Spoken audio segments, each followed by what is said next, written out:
एक गांव में रामू नाम का किसान था। उसका व्यापार गन्ने का जूस बेचना था। वो रोज सुबह गन्ने को जूस बेचता और उसी पैसे से अपना खर्चा चलाता। पास के जंगलों में एक हथनी रहा करती थी। हथनी जब जंगल में सैर कर रही थी तब उसे शिव जी की मूर्ति मिला। हथनी शिव जी की मूर्ति को ले जाकर एक पेड़ के नीचे बैठा दिया और तालाब के किनारे से पानी भर के उनके ऊपर बारिश करने लगा। हथनी शिव जी के बहुत बड़ा भक्त था।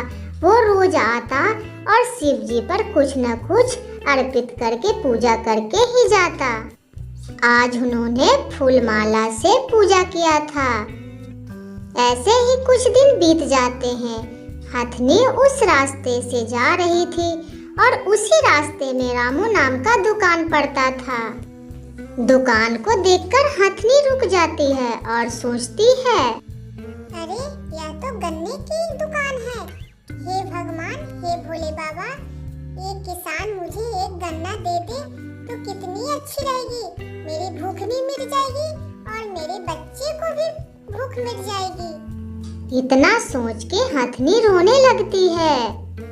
अरे इसे क्या हुआ? मेरे दुकान के पास आते ही इन्होंने रोना क्यों शुरू कर दिया? लो पेट भर के खाओ, मुझे पता है तुम पेट से हो और ये फल तुम्हें खाना चाहिए, और भी चाहिए तो मुझे बता देना। गन्ने खाकर हथनी मन में ही बहुत खुश थी और वहाँ से बिन बताए हुए चली जाती है। हथनी रोज ऐसे करती थी। रामू के दुकान पर जाती और एक गन्ने खा के आती।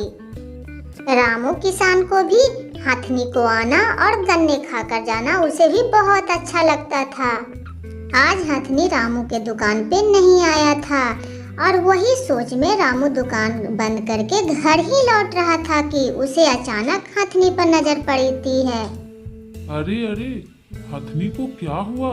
ये तो वही हथनी है जो हमारे दुकान पर डेली आती है। रामू ने जल्द से ही मलहम पट्टी हथनी पर कर दिया और अपने पत्नी से बोलती है, इसके लिए नरम नरम भोजन ले आओ। हथनी उस भोजन को आराम आराम से खा रही थी। उसके बाद हथनी को अपने घर लेके चली जाती है। कुछ दिन ऐसे ही बीत जाते हैं। रोज की तरह हथनी उस दुकान में आज भी गन्ने खाने के लिए आई थी। रामू हथनी से बोलता है, देखो मैं पानी लाने जा रहा हूँ, तुम दुकान को देखना। जब रामू पानी लेकर वापस आता है तो उसकी तो देखकर आंख फटी की फटी रह जाती है। अरे मेरी दुकान पर इतनी भीड़ क्या हो गया? कहीं मेरी हथनी को तो कुछ नहीं हो गया? रामू घबराया हुआ दौड़ा आ रहा था। रामू भाई, तुम्हारे दुकान का जूस तो बहुत ही स्वादिष्ट है। मैंने आज तक ऐसा जूस कभी नहीं पिया था। ऐसे ही रोज हथनी जूस निकालती और लोगों को पिलाती। देखते ही देखते रामू बहुत बड़ा किसान बन गया और साथ में हथनी भी काम करती। मालिक, आपने जो मेरे लिए किए हैं उसके आगे तो ये कुछ भी नहीं है। शाम हो जाते हैं, दोनों घर आते हैं और आज जो घटना हुआ था सारी बात अपने पत्नी को बताती हैं। ये तो बहुत बड़ी बात है जी, आज तक हमारे दुकान में इतने ग्राहक कभी नहीं आए। हाँ, ये तो चमत्कार से कम नहीं है। आज से हमारे साथ भी हथनी रहेगी। और हथनी भी उनके साथ खुशी खुशी रहने लगी और वो शिव जी की मूर्ति भी अपने साथ रखती थी। सुबह होते ही रामू और हथनी दोनों दुकान पे चले जाते थे और फिर से ग्राहकों की भीड़ लगी होती है। ये सब देखकर रामू बहुत ही खुश था। ऐसे ही दिन बीत जाते हैं।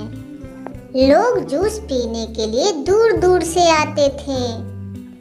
सुनो जी, आजकल तो मैं क्या सुन रही हूँ, रामू के जो दुकान है उसमें तो भारी भरकम भीड़ लगी रहती है। ऐसा कुछ नहीं है, वो तो इसलिए भारी भरकम भीड़ लगा हुआ रहता है ताकि उसके दुकान में एक हथनी आई है और वो लोगों को रिझाती है। और गन्ने के जूस भी निकाल के देते हैं। इसे देखने के लिए लोग दूर दूर से आते हैं। जो भी है जी, पर दुकान तो चल रहा ना। ऐसा रहा तो एक दिन बहुत बड़ा आदमी बन जाएगा।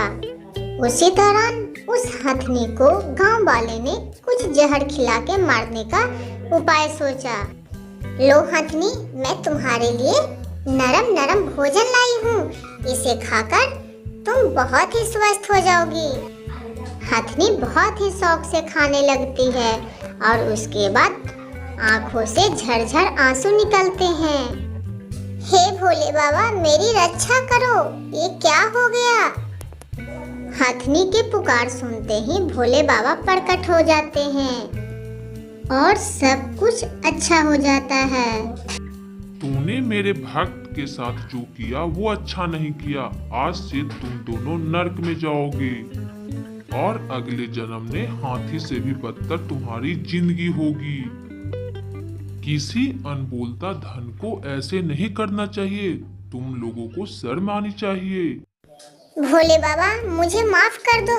मुझसे बहुत बड़ा गलती हो गई है। मैं लालच के चक्कर में आ गई। मैं दृश्य के चक्कर में आ गई। ये सब घटना रामू और उनकी पत्नी पीछे से देख रहे थे और मन ही मन भगवान भोले बाबा को शुक्रिया अदा करने लगे। कुछ ही दिन बाद हथनी ने एक प्यारा सा बच्चे को जन्म दिया और वो देखकर रामू और उनकी पत्नी बहुत खुश थे। अब हथनी अपने बच्चे को लेकर वो जाना चाहती थी। तभी रामू बोलता है, नहीं हथनी, तुम मत जाओ, मुझे छोड़ के मत जाना। उसके बाद हथनी और बच्चे दोनों रुक जाते हैं। कबूतर, मैं कब से देख रहा हूँ। हथनी कितनी समझदार है। वो अपने बच्चे को जन्म देकर जाना चाहते थे, मगर रामू ने उसे जाने नहीं दिया। हाँ काले कौवे, मैं भी काफी देर से देख रहा हूँ इन दोनों का दृश्य। कितना अच्छा रहता ना, हम लोगों को कोई भी घर रख लेता, पर हमारा किस्मत कहाँ है। हथनी और रामू दादा की कहानी कितनी अच्छी है ना। हाँ काले कौवा, मैं भी सुना हूँ। टूनी बहन, और तो और पता है, उन्होंने दुकान भी संभाला। क्या सच में?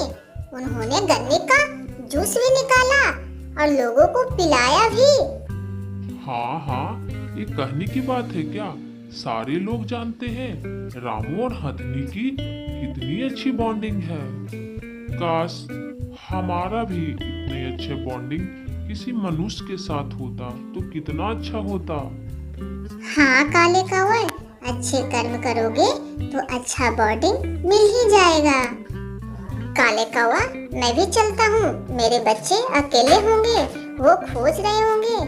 मैं सुबह से निकली हूँ। हाँ हाँ बहन, मैं भी निकलता हूँ। मेरी भी पत्नी गोरी खोज ही रही होगी, कहाँ गए हैं। ठीक है भाई, चलो।